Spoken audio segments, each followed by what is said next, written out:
Hi there, my name is Memo, this is my channel Houseplantygoodness, and essentially it's a place where I like to geek out about my big passion. You might be able to see some of it behind me, it's tropical houseplants. So for today's video, it's going to be a bit different. It's going to be a bit of a planty chat with one of our subscribers on here, which is Tanya. You've probably seen her down in the comments a few times previously. I'll link her Instagram down in the description below. But essentially what we did is Tanya had a really exciting delivery from Ecuagenera Europe, and we had a bit of a discussion. Unfortunately, I wasn't able to capture her when she was doing the actual unboxing, but a couple of days later, she kind of talked me through some of the plants that she got, what her experiences were with the company, and the whole process essentially. Unfortunately, however, we did this over Zoom. I was in my conservatory. There was a massive storm that was happening during the time of filming. The good thing is all of Tanya's section in the video have come out perfectly. Mine, less so. So there's a bit of sound distortion. It was out of sync with the video. I'm filming this a couple of days after we filmed it, because I'm starting to edit and I'm seeing that a lot of my sections, unfortunately, weren't as great as they could be. So I will still make it work, but just be forewarned, there might be, for instance, just a picture of me at the point where I'm talking, because I think it'll probably just look a bit dumb if I sit there and kind of mouth over my sections, basically, but sometimes the audio is quite good. I will also see about adding some subtitles if possible throughout my sections, especially if it's not particularly clear. But overall, the majority of the video is Tanya talking about her beautiful plants and her experiences throughout the journey. If you do like this, and I do promise the next time round it will be a bit better. This is my first type of collab situation, so I'm still learning. But yeah, if this is something that you're interested in, or if you've got a really good collection that you would like to showcase, please do reach out on my Instagram. Most people already follow me on Instagram as well. Send me a DM and let's have a chat. I kind of want to showcase you and your collections. You've seen a lot of my collection, but it'd be really interesting, if you're comfortable, to show us around some of your collection, maybe highlight some of your favorite plants. We can come up with different ideas of how we want it to look. But yeah, without further ado, I hope you enjoy my chat with Tanya. Thank you so much, Memo. Good to spend time with you. Good to see you on camera. Yeah, so my name is Tanya Quintieri. I'm a German-American living in the Czech Republic. During the week, during normal office hours, we have in common what we do professionally. So I do a lot on the web. My background is in marketing and translation. And when I'm not working, I'm taking care of my queendom, as my husband calls it. So yeah, that's my plants. I'm currently sitting at, I believe, 453 plants. Very, very cool. That's awesome. So that is a bit a lot, but I'm fortunate enough that we have a spare room that I was able to transform. So most of my plants are indeed in here. And yeah, like you said, I recently placed an order with Ecuagenera Europe, and I unboxed those 4 or 5 days ago. And I just wanted to share what they look like, how they've done in their first couple of days in their new home, and what I plan on doing with them going forward. So I ordered 7 plants, and Ecuagenera Europe usually sends in soil in a really nice chunky mix with some Osmocote in it and really nice big chunks of pumice. There was one plant, and that's the one I would start off with because that's the one that I did the most with. That is a Philodendron bicolor. They sent it in a nursery pot in sphagnum moss, but the moss was so compacted that when I watered this plant, it was just a huge big mess. So I put it in this slotted, I think it's an orchid pot. Yeah. Yeah. Just to give it some more air around the roots and see how it does. I think for the time being, I'm actually going to leave it in sphagnum moss because obviously they grew it. The plant came in absolute gorgeous condition, but I don't know if you can see this, but I broke the emerging leaf. So there's like a little scar, but that was me when I was unboxing, so that's okay. Right. So with the rest of the plants, I really didn't do anything else except for give them a good watering with some, I think it's called liquid, no, that's my fertilizer. Diamond Nectar by General Right. Hydroponics, just to kind of take away from the shock. They did arrive in one day. So Ecuagenera Europe is in Germany, and they shipped out on a Monday, and the package arrived on Tuesday, and there was actually 2 heat packs just because the box was so big. So the shipping didn't really stress them out too much. This one here, I'm really excited about, and this is actually one that I'm going to have to work on because, so it's a piper. It's a piper Oh, nice, lovely. nigrum variegated. So Very cool. most everybody knows the Piper crucatum, which is like that dark Mhm. green one with the pink veins, and it has that salt and pepper stuff on the back when it's happy. Mhm. This one doesn't. I'm assuming maybe it got washed off when they treated it for pests for pests. But most of the leaves, the white, is like really not so nice. Wow. But that's what happens with shipping, right? I will propagate it in some sphagnum moss. Mhm. Why don't I do that now? Yeah, yeah. Well, I have It's it. interesting because with a lot of the pipers, you probably see some of that salt and pepperiness at the back because essentially that's extra floral nectaries. I don't have the Picasso, but I've got the Sylvaticum. And Mhm. it really worried me because nobody really speaks too much about pipers because I don't think that many people have them yet.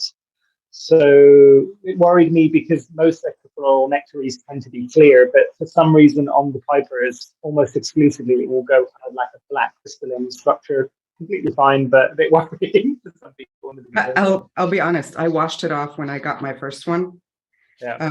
because I was kind of worried, but then I read up on it and I was like, okay, that makes sense.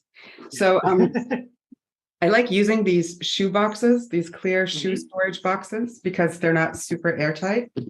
And there's just some damp sphagnum moss in here. And Nice. I sanitized my clippers. So what I'm going to do is just above the node, right? Mhm. I'm just going to give it some space in between so that nothing will rot. Yeah. I'll just plop these into my sphagnum moss. So. And a note to all the newbies starting off, see how Tanya didn't even flinch by taking that cutting. I think you get used to it, right? Yeah, you do, yeah. I don't know. I have usually I prefer propagating in live moss. I do all my Anthurium seeds and stuff like that in live moss and any others. But I have like 6 boxes sitting down here. So all my live moss is in use. I did take out some Anthurium Nice. seedlings.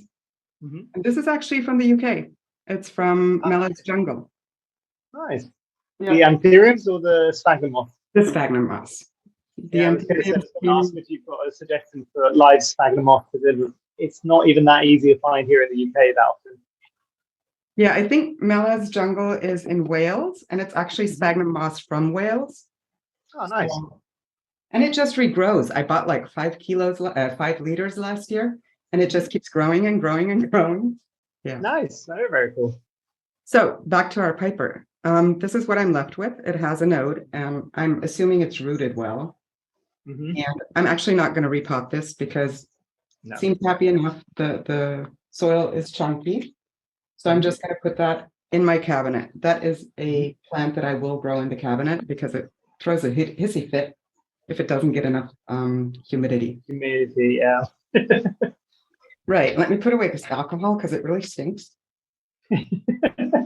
Oh, the struggles of plant life. And you see the guy. I need to put away the things that smell like the alcohols and the neem oils. I'm actually quite happy with my neem oil. No, that's good. See, people say this. There's some people that don't mind the smell. I really don't like it. Other people that have come into the house absolutely do not care for it at all. So it just depends, I think, on the person. Yeah, same one I use. Yeah, I think it's okay. I mean, I've had worse. But yeah. Okay, next plant. Let's go with an Anthurium. Oh my God. So let's see. Can you guess what it is? I can't at the moment, no.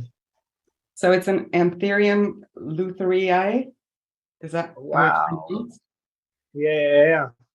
I'm currently really into the strapleaf anthuriums, and this is gorgeous. I mean, it has a couple of spots, but it's a plant, it's alive. It bumps into things, so I'm not worried. There's some new growth happening up here, so she'll be fine. Yeah, definitely. I think that's a really classic way of looking at it as well. There's a lot of people that worry about pristine plants and pristine leaves. They don't grow pristine in nature, so why would they in our own environment, basically? Exactly. That is beautiful. Strap-leaf anthuriums they're very, very fond place in my heart, and I think a lot of people. I've only got the Variegata that's a striped leaf. I've got another one that's growing, but it's still quite small at the moment.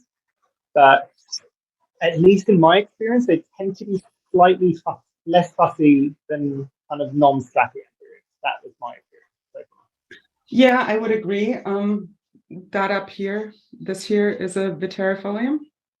I also have a Philodendron downstairs in the kitchen, and it's doing fine. It's out in room condition. In here in the plant room, it's like 65% on average. Downstairs is a bit less, but it's doing absolutely fine there. I'm not sure my crystallinums and stuff would work. Yeah, they might have some issues. Do I get the next plant? Right. Yeah, go for it. This one looks a little bit rougher around the edges. So I'm assuming maybe there's one or two roots in here that don't really agree. Yeah. Or did not agree. I don't know. The new leaf looks pretty good. So this is That's impressive, actually, that the new leaf doesn't really have too many blemishes on it. If it was in shipping. I'm surprised how much it sized up. It was like this big when I got it. Wow. So like in 4 or 5 days, it really sized up nice. Has some super nice, and show this. This lovely. A really nice root here. Again, it's an Anthurium. I don't know if you can pronounce this, longobolissimum or something like that. Longobolissimum, yeah. And that's interesting because if that one is anything like the only other Anthurium that I have in my collection that grows that fast from a small leaf to that size of the leaf is the Anthurium velastus that I have. Yeah. And it's a similar shape. It's not exactly the same, but it's a similar kind of long with the points at the top, basically. So if it's anything like the velastus that I have, that one will bring out a new leaf for me even in the winter, once or twice a month. So that might be one to watch out for. Okay. Yeah. But I'm not sure if I should stake this. Right now it's kind of floppy. I probably should give it something to support it. I'm not sure. Would you? Yeah, I probably would. Again, I'll use the example of the velastus that I have. That one so most Anthuriums tend to grow quite compact, so they don't really need too much of a stake on them. If it's anything like the velastus, I'm looking at it, it started off probably about this small of a stem at the beginning of the summer. It is probably now about 30 to 45 centimeters long. Wow. So it's very much a long one. That one has got a stick on it because otherwise it will just snap itself off. So possibly maybe give it something and see how it grows. Yeah, might do that. Yeah. But it's a beautiful plant. Yeah, because if those leaves get any bigger, it will get heavier as well. Yeah, definitely. But I can't wait to find a space to integrate it nicely. But yeah, definitely beautiful Anthurium. And it's nice because a lot of the selection that you've shown so far, it's not the usual ones that everybody will be buying. So it's quite nice for people to get exposed to some different plants as well. Yeah, there's some nice ones. Also notice how I don't quarantine these plants when I bring them into my home. First of all, I don't have the space. Second of all, they were covered in so much pesticide. There's no way anything would have survived. And I can show that really nicely on the next plant. It's still on here. I didn't scrub this one as well just to show you. I mean, it did get a quick shower, but so these were absolutely drenched. The leaves did get a bit damaged, you can tell here. But again, I'm not too worried. I'm more interested in the aerial roots. It's like a little octopus. Really, So really good. That's a very happy plant. plus it's a super affordable plant. It was less than 30 pounds. Did you mention which one this one is? Yeah, that's the Anthurium bomboisence. Have you heard of it? Wednesday. Yeah, I have heard of it. I don't know. I think I knew somebody that had one, but I've never actually seen one up close. Yeah, very, very cool. What's the leaf texture like? Is it shiny? Is it a bit velvety? It's a bit shiny. The leaf is really, really thick. Really good. Thicker than a Warocqueum. Oh, that's good. Warocqueum. Is it as thick as a crystallinum or a Clownerium? Even thicker. Like it's, Wow. So that one might be a hardy one, actually. Yeah, yeah, yeah. I can see. I think so. Very cool. Probably Very will be so affordable too. Yeah, yeah, yeah. Well, Yeah. generally, plants with the thicker leaves tend to be a bit hardier. It doesn't matter what genus they might be. So that one might be an interesting one, maybe for somebody who's starting off. They don't have a huge budget. They want to experiment a bit more, maybe. Yeah, definitely. I would think this is imagine it's going to be fun to grow. Yeah, definitely. So there is a Monstera, None. one that we don't see too often, I believe. Uh-huh. So it's a Monstera lechleriana, but variegated. Lovely. Very, very nice. And that's decent sized leaves as well, actually, on that one. Yeah. Although I really can't wait until it starts fenestrating. Obviously, yeah. So there's a new leaf on the way that was not there Okay. when I got it. Because How many days have you had them now? 4 or 5 days. That's But I've been impressive. blasting them with the humidifier. Mm. So yeah. But that's I'm gonna assuming your space is quite warm as well. it's 23 degrees in here. Yeah, perfect conditions generally. It did have one yellowing leaf when it came in, but again, that's fine. Yeah. I actually prefer that because it's going to give me some space at the bottom to put it on a pole. Yeah. So, Yeah, that makes sense. And to be fair, with most Monsteras, I don't personally have not come across yet a Monstera that isn't quite hardy and is sort of a fighter, even variegated ones can be quite tough plants, basically. definitely. Even my obliqua back there. I mean, it took a while for it to feel comfortable in my space, but now it's just like constantly pushing out.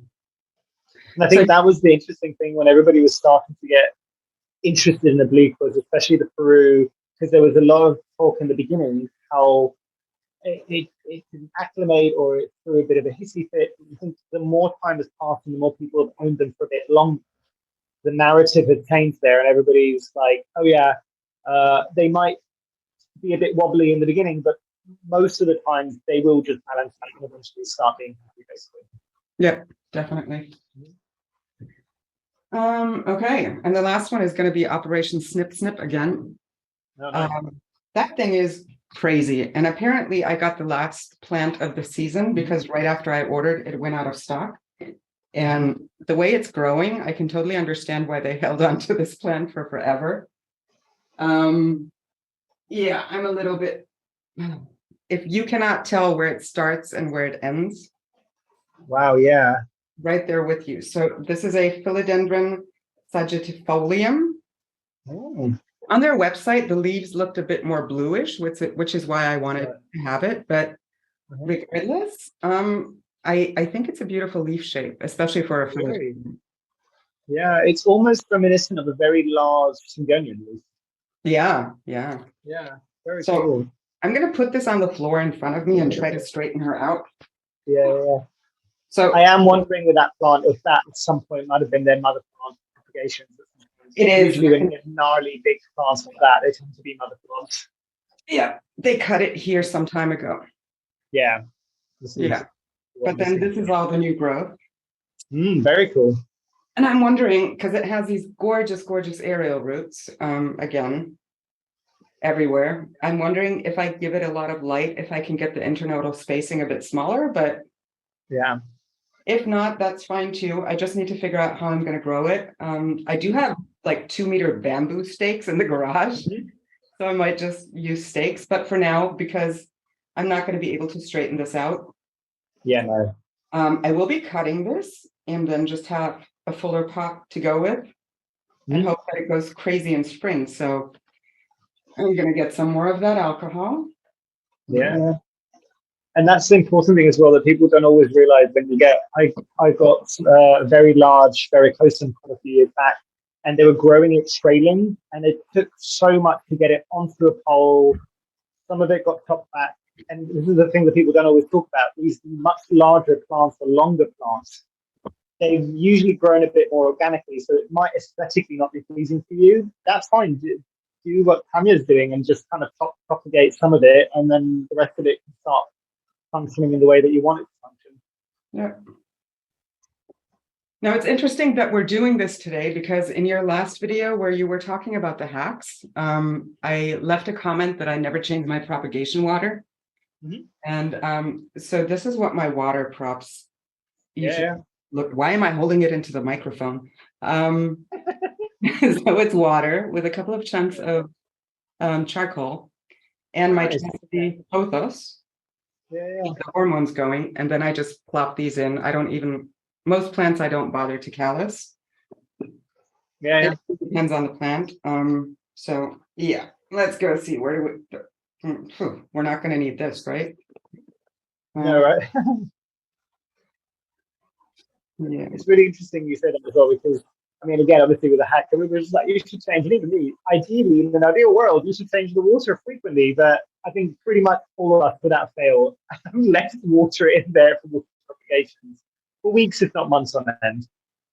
I'm on the camp rooting hormones that the plants put out themselves. And I feel like if I change the water too often, I'm throwing away the baby with the bathwater, if that makes sense. Yeah. I'm going to have a look with you at this situation. Because basically, I believe what we're looking at here now is a perfect non-Monstera example of a spent node. Maybe perhaps because there's a leaf here, a leaf here. I would think it's done. Yeah, I'd say so as well. Yeah, so that's gonna go. Yeah. Oh, a zip tie. No, not a zip tie. What do you call those? Those twisty ties from bread bags? Plant ties. Yeah. Worst, cheapest ties that you can possibly get. Yeah. Yeah. Okay. Nice. Maybe after the new growth points have activated, because I see 1, 2 on here. They're like little green pimples. Yeah, it's really cool that you can see them already, actually. Yeah. Yeah.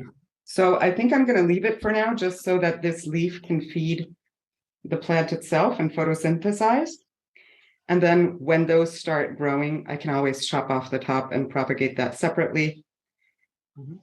Maybe sell it, get some of my money back. Who knows? Yeah, but that's what we're going to do. That. We're basically already halfway there. Yeah, that really is really, really good. Yeah. So it looks like we have a prolific grower here, I'm going to assume. Yeah. This is going to go under a grow light somewhere, or maybe in a window. We'll see. But yeah, it's that.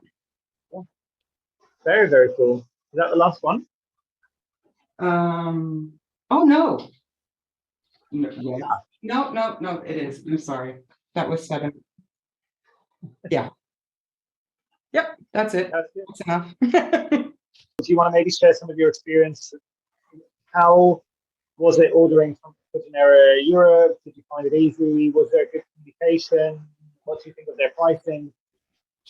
Okay, so this order specifically, which was like my 4th order this year with them. Wow. I'm not saying that all of their shipments are like, super pristine, but they are really, really invested in keeping their clients happy. And I've had a situation where I ordered my Esmeraldens, and they had taken a top cutting. And that kind of upset me because, I was like, I want to have a mature plant. Otherwise, I would have gone on Facebook or whatever. Yeah, 100%. So we kind of came to the agreement that I would keep the plant and propagate it because I was going to have to start over with a new growth point anyway. And then they gave me a discount for the next order, which I was totally fine with. The good part is now that I've propagated it, it's sizing up really quickly. Oh, nice. I can show you here. Yay! Oh, my heart with the Esmeralda. Right? It's so gorgeous. Very cool. And so yeah, I'm happy with that, you know, and I'm happy that they were willing to cooperate with me on this. But other than that, they have super great packaging. Like there's no plastic involved except for the fluff, which I reuse either for craft projects with my daughter. Just now on Halloween, we made a bunch of ghosts, or when I ship plants out, because obviously I can't keep all of my propagations. And so I sell them or give them away, whatever. I've never had a plant from them die on me. Nice, that's good. They ship fast. They let you choose which carrier you want to use, at least within Europe. So I usually go for UPS. That's really important. Yeah, that's really important. That is really important. Very, very cool. Right. And I don't find them particularly expensive, especially like with the more uncommon plants, you know, like this Anthurium that I got. Like I said, it was under 30 pounds. And what I really enjoy is that the substrate that they ship in is really good quality. It smells good. There's slow release fertilizer in there. They don't use perlite, they use pumice, and this is like one of the smaller pieces. Nice. Yeah. And that's something that a lot of people that are shipping plants might end up cheaping out on, especially when it comes to shipping, because perlite is light, pumice isn't. So by default, by them adding that in, which is better for the plants, I think, at least my personal view on that is. And it makes the pot a lot more stable, but it's also heavier, so more expensive to ship then as well. So that's a good thing. Yeah. The only thing that I sometimes not struggle with, but that's pure aesthetics, is that they really ship in these nursery pots. You know, they're not really pretty, even if I put a saucer under it or something. So depending on what I do, I'll either put them in clear orchid pots that are closed, or I have these in several sizes, the slotted ones, just because like in the cabinet, it's so humid, I can't have pots in there that are closed like this. Yeah, so that's that. So that's good. That's really good. I think overall a good experience so far, I would say. Definitely. Yeah, very, very cool. Any of those specific ones that you got in this shipment that you were looking for a long time, or was it just an average kind of shopping spree with a plant shop? No, especially the lutheri and the bicolor. Those were just always priced at a range that I was like, I'm not paying that much for plants that grow relatively fast and are probably easy to propagate, I think. But they had a fall sale or autumn sale, as they say in the UK. And so I got a really, really nice discount, and none of these plants except for one, I think it was the lechleriana, none of them were over 100 quid. Oh, very good. And I'm trying to stay under that now, because the past 2 years, I've really spent a lot of money. Like my obliqua is one of the early ones. So we're talking 4 digits. Yeah, that's a painful number there. Yeah. So I try to stay under. My husband did buy me a Patricier in February. That is on my list at some point to get as well. They are supposed to, I think it's that one. Is it that one that's really difficult? Is that either that one or the Charonier that's really. They say it's difficult. Tricky. Let me get it. It's right here in front of me. They say it's difficult. I got this from the internet guide as well. Yeah. Do you know Plants Will See on Instagram? Yeah. I got a 1-leaf cutting from him. My husband paid for it. That's good. That's a good gift. That's a good husband. Because I put myself on a plant ban at the beginning of the year, and then in February I saw this on Instagram, and I'm like, oh my God. And I went on about it for hours, and then he's like, you know what, I'm gonna buy it for you, just take it as a Valentine's gift or something. So yeah, but I do find it funny. As long as she gets airflow, I have the feeling she's happy. I mean, in all fairness, if it was a 1-leaf cutting and it's already got, can I see 4 leaves now in total? 1, 2, 3, 4, yeah. Yeah, that's good. And like, to be fair, it doesn't seem to be throwing too much of a hissy fit if it's growing happily. There's Right? a little tiny bit of, Browning at the top there, yeah. But still, I mean, you'll get that with most plants, even with the best intentions. yeah, that's very true. Took a little bit to actually root, but then she went off. Really, really cool, really, really cool. But it'd be interesting to see how those grow out as well. And by all means, please do share updates at some point, and I can share it with everybody that's probably watched the video there. So I'm sure they'll be keen to look at it. Anything else you want to share before we wrap up? If we're looking at newer plant, I've seen it so often recently that people really get angry with plant sellers, whether it be shops or private sellers, you know, that a leaf arrives with some cosmetic damage, or it has scratches or bite marks from a past pest infection, whatever. And I'm thinking, you know, plants are a living thing. We're not perfect. Plants are not going to be perfect. And as long as you have a good starting point, no matter if it's a cutting that you're getting or an established plant, the plant has to start over in your environment anyway, 100%. more or less. So it's okay if it's not perfect, you know. People don't do that on purpose, you know, like damaged leaves or, you know, things like this happen. Yeah, of course. Fortunately, it's the oldest leaf, so I'm not worried, but it happens and the plant regrows. If you do your job right, the plant regrows.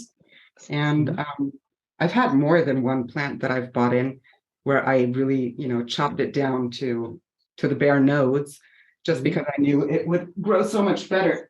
One example being this El Choco Red. I took already. Yeah. I got that earlier this year from Ecuagenera. Was a beautiful plant, but the new leaves just kept getting stuck so bad no matter what I did. So, so I chopped it up. This is one of the original leaves that's on his way out, but I'm leaving it for the baby. Yay, nice. So I chopped it up. I have a bunch of chunks now because there was a huge chunk under the substrate. So, but yeah, I know the new leaves are going to be perfect and they'll be acclimated to my environment, and that's good. Yeah, and I think that's there's not enough people, you're right, there's not enough people to talk about this. And a lot of the times, even with some of the best plant sellers out there, either individuals or businesses, you can tell if you've been buying plants online for long enough, you can tell when a lot of care has gone into the packaging.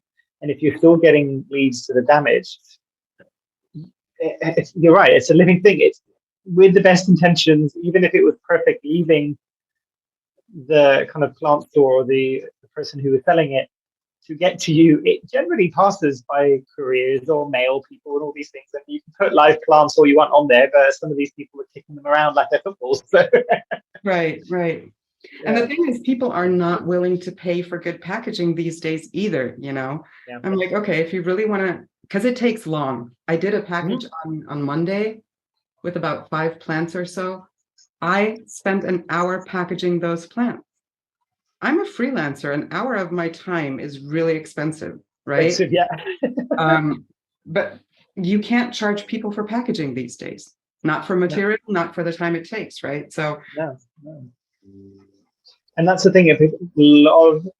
And I understand this because people in different industries, but a lot of people don't necessarily understand. I have some very close friends who were in the shop, and I think I might have talked about this in a previous video at some point, where they decided very quickly that they are never going to ship out a string of pearls ever again. Which kind of, if you think about it, it kind of makes sense. That's the kind of plant that you look at the pearl in the wrong way and it will drop.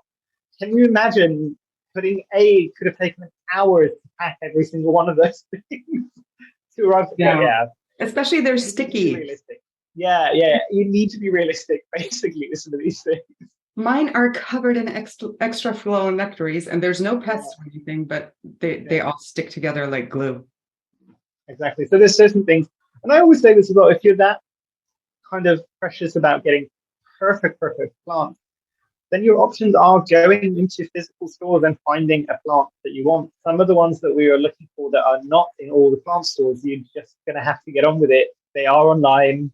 If you're that worried, pay for all the extras, pay for the faster shipping, pay for all these things. There's still no guarantee that it's going to come to you perfect, but at least you can say you've done everything in your power to make sure that it does. So yeah. Yep, exactly. Totally agree. And be nice to private plant sellers, because most of us who 100%. propagate, we love these plants. They're our babies. We made them. 100%. 100%. Yeah. Right. 100%.